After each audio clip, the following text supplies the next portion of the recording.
Siguro I don't know if like this will require another legislation or amendment in the law na why not just limit itong gamit ng confidential funds to agencies and units na concerned talaga with intelligence gathering. Kasi at the end of the day, I mean, di ba parang it doesn't need a rocket science to explain na bakit kailangan ng DepEd ang... Kasi ngayon, Diba?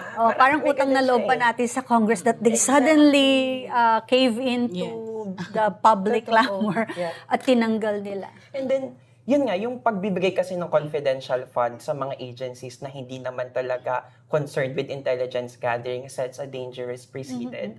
Na, okay, and any agency pala can request confidential funds. And if You allied just ka, justify diba? why If you allied need ka with the it. Congress, with Very the President. whimsical. Ayun na nga eh, pwede silang mag-request, di ba? So, madaling, prone to abuse talaga. Parang it opened floodgates talaga na pwede nilang i-abusuhin itong pagre-request ng confidential funds. Hindi natin marirestrict nga or malilimitahan yung paggamit.